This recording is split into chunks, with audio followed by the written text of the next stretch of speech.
अवैध चौथ वसूली किए जाने को लेकर नाडोलिया निवासी मनोज वैष्णव, नंदनगिरी, देवीलाल गिरी, हंसराज गिरी सहित लगभग आधा दर्जन हमलावरों ने गोपाल नगर में खनन व्यवसायी विनोद कुमावत पर हमला कर दिया। गंभीर घायल विनोद को आसपास के लोगों ने उपचार के लिए सांवलिया चिकित्सालय में भर्ती कराया, जहां उसकी गंभीर स्थिति को देखते हुए उदयपुर रेफर किया गया।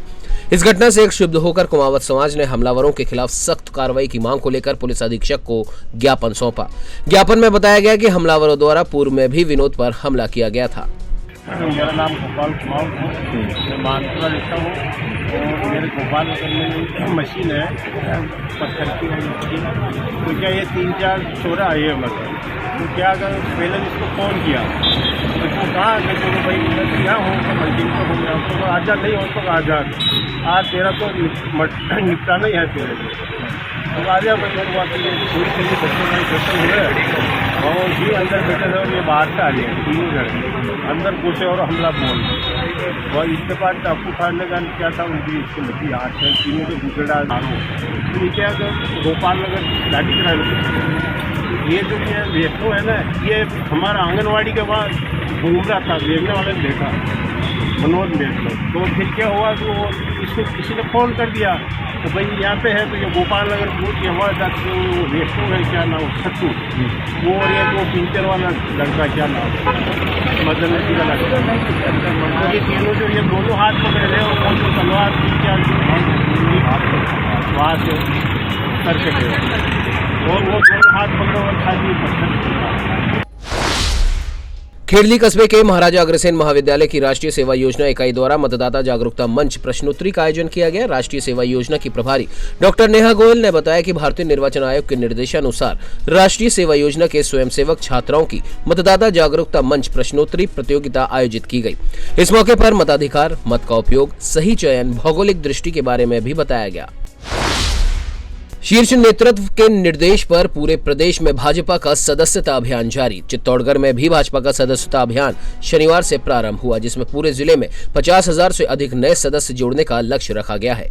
इसके बारे में जानकारी देते हुए जिले के प्रभारी वीरेंद्र सिंह खींची ने बताया कि भाजपा देश ही नहीं दुनिया की सबसे बड़ी राजनीतिक पार्टी है। पार्टी का आकार बढ़ाने के लिए प्रदेश में सदस्यता अभियान शुरू किया गया, जिसमें 1 करोड़ नए सदस्य प्रदेश भर में जोड़ने का लक्ष्य रखा गया है। तो वहीं चित्तौड़गढ़ में भी इस अभियान की शुरुआत शनिवार से हुई, जिसमें 4 तरह से नए सदस्यों को जोड़ा जाएगा। चित्तौड़गढ़ विधानसभा में प्रत्येक बूथ पर 100 नए सदस्य भारतीय जनता पार्टी का बने, इस प्रकार का अभियान हमारे मोदी जी के नेतृत्व में, राष्ट्रीय अध्यक्ष जेपी नड्डा जी के नेतृत्व में और प्रदेश के हमारे सीपी जी जो प्रदेश अध्यक्ष जी हैं, हमारे लोकप्रिय सांसद हैं, उनके नेतृत्व में हम सब मिलकर इस प्रकार का अभियान चलाया है। चित्तौड़गढ़ विधानसभा में 274 बूथ हैं और वहाँ से कम 200 सदस्य प्रत्येक बूथ पर बने। इसके लिए प्रत्येक बूथ अध्यक्ष हो, बूथ की कार्यकारिणी हो, पन्ना प्रमुख की कार्यकारिणी हो, वहाँ का सरपंच हो, वार्ड पंच हो, हमारे जितने भी जनप्रतिनिधि हैं वो सभी जनप्रतिनिधि इस प्रकार के लग रहे हैं, मंडल का हो, जिले का हो, सब लोग लग रहे हैं। और ये अभियान हम 28 तारीख तक ये अभियान चलेगा और प्रत्येक बूथ में हजारों की तादाद में हम नए सदस्य बनाएंगे। इस प्रकार का अभियान आज से शुरुआत हुई है। अभी हम गोल क्लाउज से इस अभियान का चालू करेंगे और 28 तारीख तक इस अभियान को ऊंचाई छुएंगे। 1 करोड़ का लक्ष्य प्रदेश नेतृत्व ने लिया है और निश्चित रूप से वो पूरा करेंगे। और क्योंकि प्रत्येक विधानसभा से कम 50,000 का लक्ष्य रखा है, तो हर हाल में यही लक्ष्य 1 करोड़ इस प्रदेश में नए सदस्य बने, ये हमारा टारगेट है। इसके लिए पूरी संरचना है मॉनिटरिंग के लिए। इसके लिए जिला स्तर पर एक संयोजक बनाए गए हैं, सुशील जो हमारे पूर्व चेयरमैन हैं नगर परिषद के। इसके साथ ही उनके साथ 3 सह संयोजक रहेंगे। नीचे विधानसभा स्तर पर भी 1 संयोजक और 10 सह संयोजक की नियुक्ति की गई है।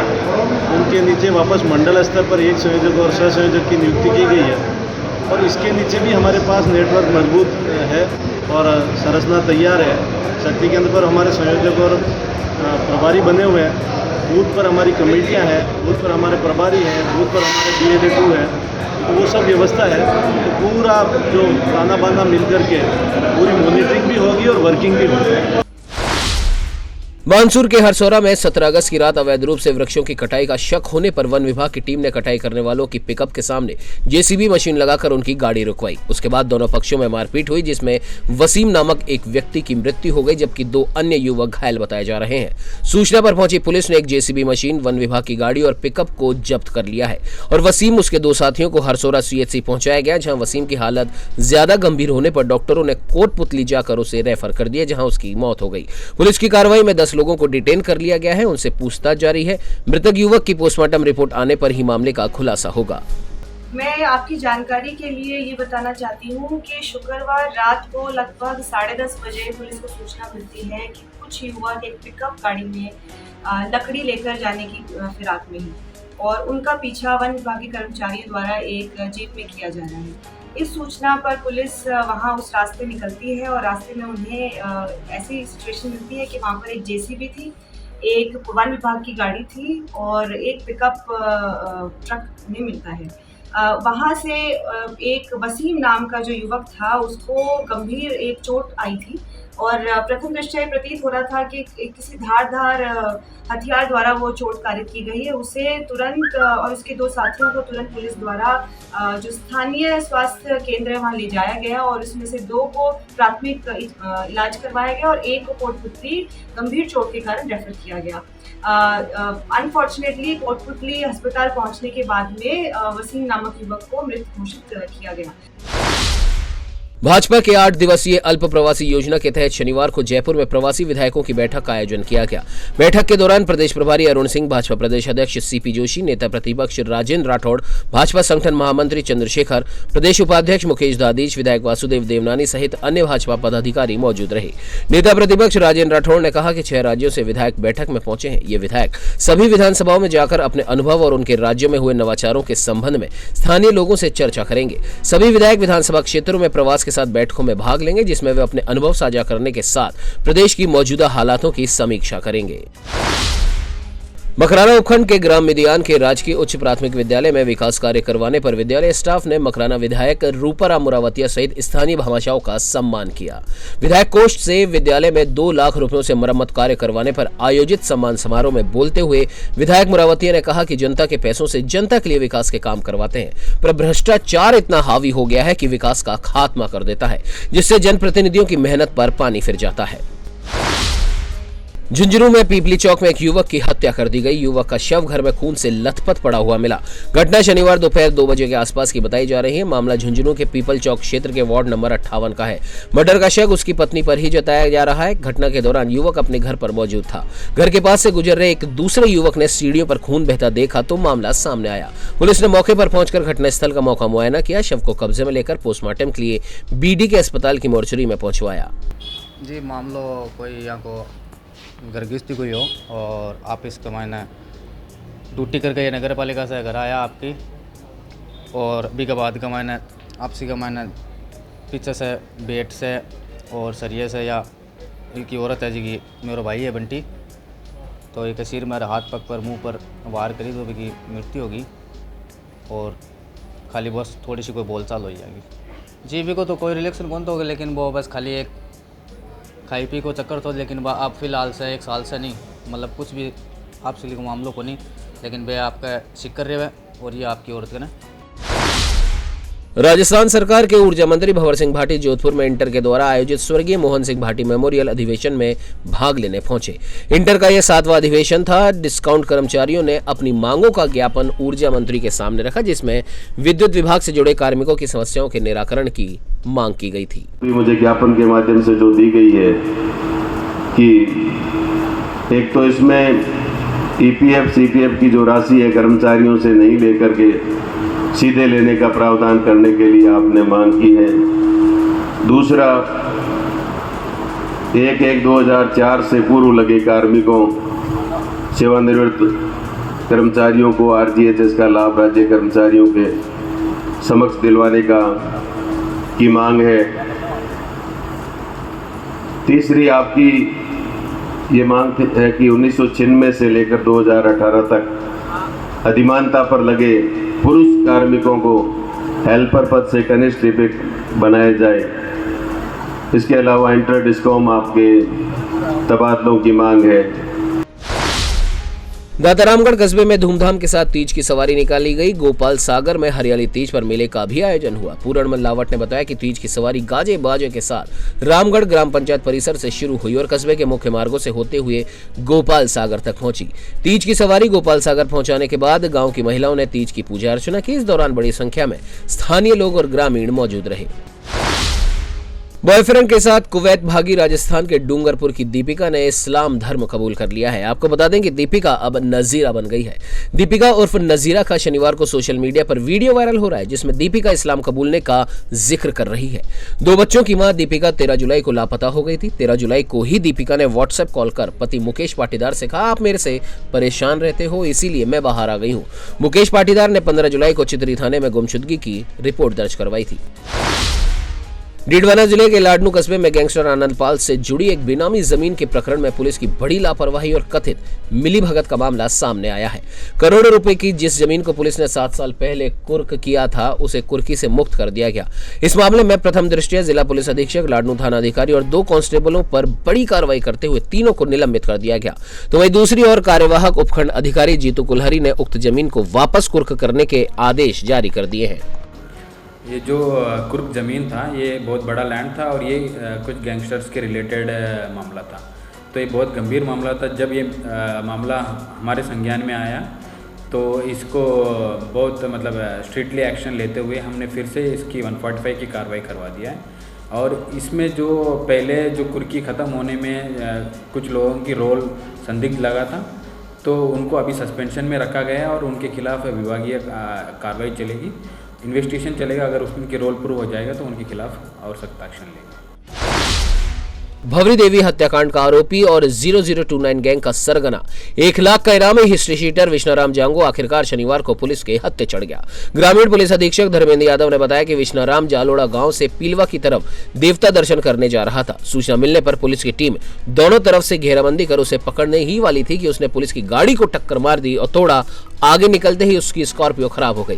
वो गाड़ी से उतरकर पैदल भागने लगा तो पुलिस ने उसके पैर में गोली मारकर उसे घायल कर दिया। उपचार के लिए पुलिस उसे लोहावट उप जिला अस्पताल ले गई जहां से उसे एमडीएम में रेफर कर दिया गया।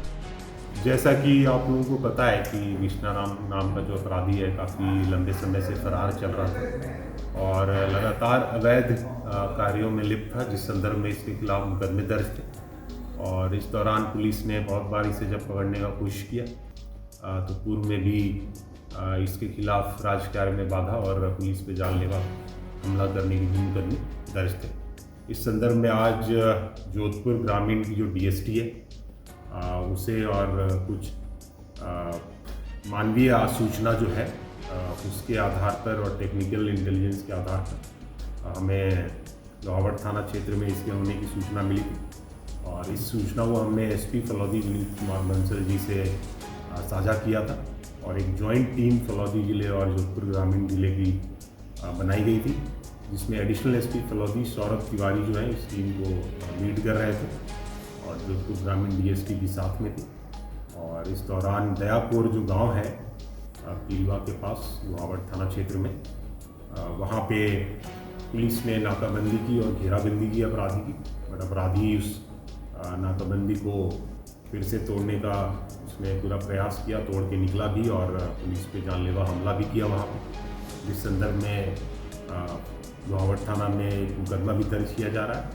और इस दौरान पुलिस ने इसका पीछा किया। पीछा करते वक्त इसके गिरने पड़ने से इसके पैर में चोट आई है, जिसका इलाज अभी CHC लोहावट में चल रहा था और अभी उसे MDM जोधपुर में रेफर किया गया है। राजस्थान पंजाब बॉर्डर पर साधुवाली के पास हाईवे को किसानों ने जाम कर रखा है। गंग नहर में पानी न छोड़े जाने से आक्रोशित किसानों ने यहां राजस्थान, पंजाब और केंद्र सरकार के खिलाफ जमकर नारेबाजी की। यहां सभा को संबोधित करते हुए किसान नेताओं ने कहा कि इस समय पर कभी भी गंग नहर में पानी बंद नहीं किया गया, ऐसा पहली बार हुआ और इसके चलते किसानों की फसलें बर्बाद हो रही हैं। किसानों का कहना है कि अगर हमें पानी के रूप में हमारा हक नहीं मिलता तो आने वाले दिनों में सड़कों पर किसानों का सैलाब नजर आएगा। कल शाम से हमने साधुवाड़ पे गंगानगर और पंजाब का जो बॉर्डर लगता है लिंक चैनल का, वहाँ से नेशनल हाईवे को बंद कर रखा है। मुख्य तौर पे गंग नहर में पानी को, जब से गंग नहर आई है इस समय पर कभी भी पानी बंद नहीं किया गया। पहली बार है कि पानी होते हुए दूसरी नहरों में पानी चल रहा है, गंगा नहर के फट्टे बिल्कुल बंद लगा दिए गए, फसलें किसानों की बर्बाद हो रही हैं। इसी कारण से हमने जब तक नहर पे पानी नहीं खोला जाता तब तक हम इस रोड को जाम रखेंगे। पर हमारा उद्देश्य किसी भी आम नागरिक को परेशान करने का नहीं है। डाइवर्जन है अभी पीछे से, तो वहाँ से ट्रैफिक को डाइवर्ट एक बार किया हुआ है। अगर सरकार ना मांगे ना मानी तो हम आगे भी सख्ती और करेंगे।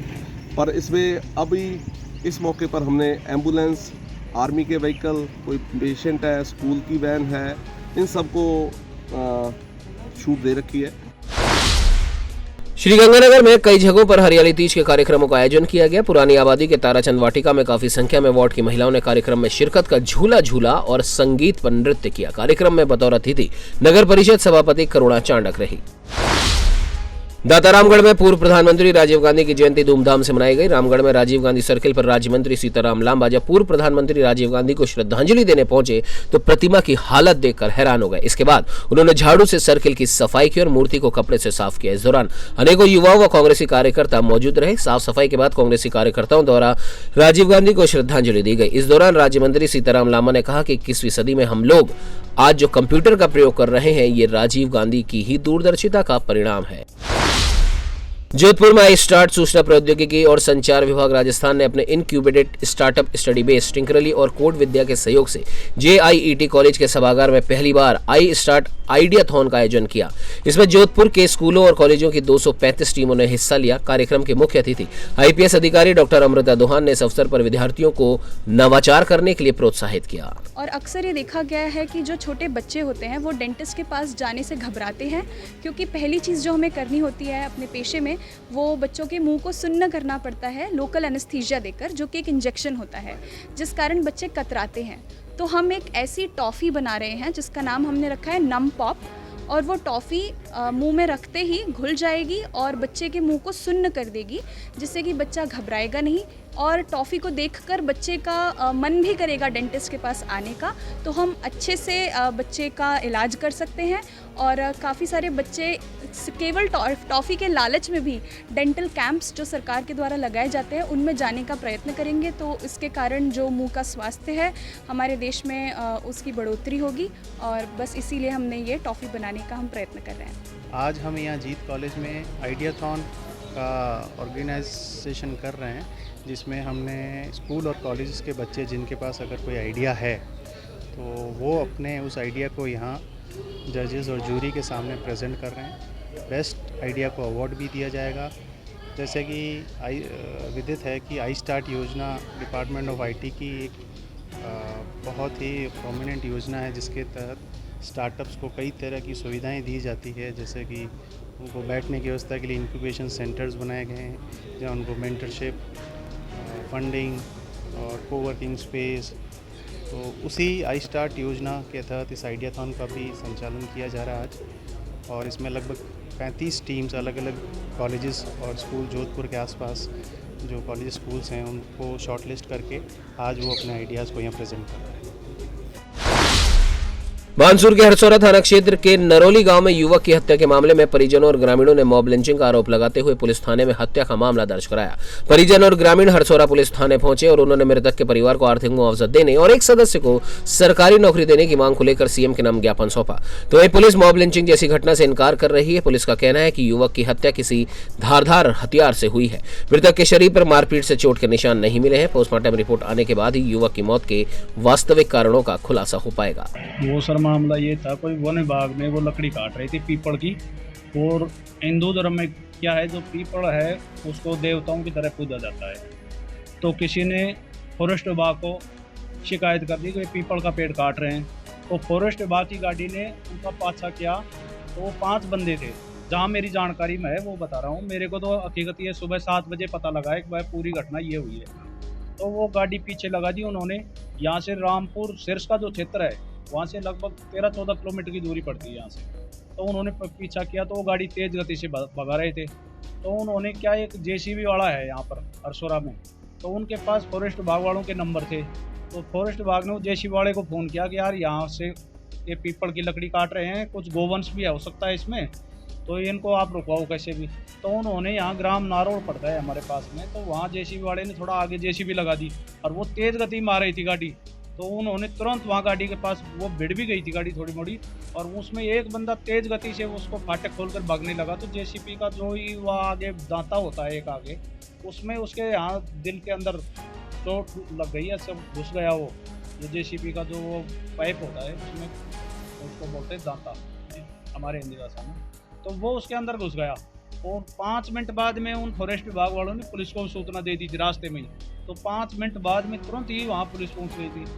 और बंदूक कोई मारपीट भी नहीं, वो तो जल्दबाजी में भागते हुए वो जेसीबी के लग गई उसकी चोट। और जो वहाँ बंदे थे फॉरेस्ट विभाग के 5-6 बंदे थे, और उनके साथ भी 1-2 बंदे और थे प्राइवेट भी, वैसे उनके साथ के कैसे क्या थे 8-7 आदमी थे वो, 2-4 बंदे गाँव के वहाँ तमाशगीर थे, उनको होने में पुलिस रातों रात ही गिरफ्तार करके और बंद कर दी उनकी। मैं आपकी जानकारी के लिए ये बताना चाहती हूँ कि शुक्रवार रात को लगभग 10:30 बजे पुलिस को सूचना मिलती है कि कुछ युवक एक पिकअप गाड़ी में लकड़ी लेकर जाने की फिराक में हैं और उनका पीछा वन विभाग के कर्मचारियों द्वारा एक जीप में किया जा रहा है। इस सूचना पर पुलिस वहाँ उस रास्ते निकलती है और रास्ते में उन्हें ऐसी सिचुएशन मिलती है कि वहाँ पर एक जेसीबी थी, एक वन विभाग की गाड़ी थी और एक पिकअप ट्रक उन्हें मिलता है। वहाँ से एक वसीम नाम का जो युवक था उसको गंभीर एक चोट आई थी और प्रथम दृष्टया प्रतीत हो रहा था कि किसी धारदार हथियार द्वारा वो चोट कारित की गई है। उसे तुरंत और उसके 2 साथियों को तुरंत पुलिस द्वारा जो स्थानीय स्वास्थ्य केंद्र है वहाँ ले जाया गया और इसमें से 2 को प्राथमिक इलाज करवाया गया और एक को कोटपुतली गंभीर चोट के कारण रेफर किया गया। अनफॉर्चुनेटली कोटपुतली अस्पताल पहुंचने के बाद में वसीम नामक युवक को मृत घोषित किया गया। अब अगर हम अनुसंधान की बात करें, अब तक की जो पुलिस की कार्रवाई है वो उसमें हम लगभग 10 लोगों को अभी तक डिटेन कर चुके हैं और उनसे अभी गहन पूछताछ जारी है। तो इन्होंने रास्ते में से पीछे फॉरेस्ट ने रेंजर ने गाड़ी लगा दी वन विभाग की, जो की गाड़ी नंबर FIR में दी हुई है, तो ये इनके पीछे लग गई। तो ये चलते रहे तो इन्होंने वन विभाग वालों ने आगे किसी को मैसेज दिया है, फोन करा है, क्या करा है, आगे से रोड जाम कर दिया जेसीबी लगा करके। जबकि वो जेसीबी, ये बच्चे बताते जेसीबी ये हमारे पेड़ों को भरवाती भी थी, वही जेसीबी आगे रोड पे लगी मिली। तो उस जेसीबी के पास 4 बंदे खड़े थे और इस वन विभाग की गाड़ी में 7-8 बंदे थे। तो जैसे ये यानी कि दोनों साइड से आए तो उनको मारना पीटना शुरू कर दिया। 3-4 आदमी ये वसीम को खींच कर ले गए एक तरफ और उसको मार करके इनकी तरफ जब भागे तो इनको मारपीट जब चालू करी तो इतने में पुलिस वहां पहुंच गई। हाँ, धारदार हथियार, सीने में चोट उसके सामने से लगी है, पता नहीं भाला दिया है, कोई छुरा दिया है, क्या है, कोई ऐसा कोई त्रिशूल दिया है। हमारी मांग ये है कि अब ये इसका क्या ये मोबिलिटिंग काम किया गया है सारा और एक कौम के नाम से ही मतलब इसका मर्डर किया गया है क्योंकि ये मुस्लिम था। इनको कड़ी से कड़ी तो सजा मिलनी चाहिए। खेड़ली कस्बे के सब्जी मंडी में टमाटर का रिटेल भाव 50 से 60 रुपए किलो रहा और अब टमाटर के दामों में गिरावट से रसोई का स्वाद अब दोबारा लौटने लगा है। तो वहीं टमाटर के भाव में गिरावट आने के कारण सब्जी मंडी में जगह जगह टमाटर की ठेलियां लगी हुई दिखाई दी और आम लोग भी टमाटर खरीदते नजर आए।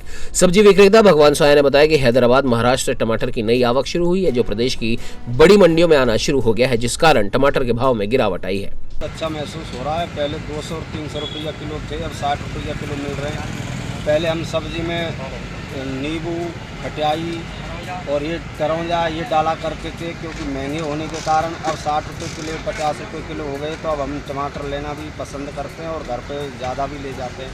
पहले 100 ग्राम से काम चलाते, अब किलो और आधे किलो ले जाते हैं सब्जी के लिए। अब तो हमें बहुत अच्छा लग रहा है टमाटर सस्ते होने से।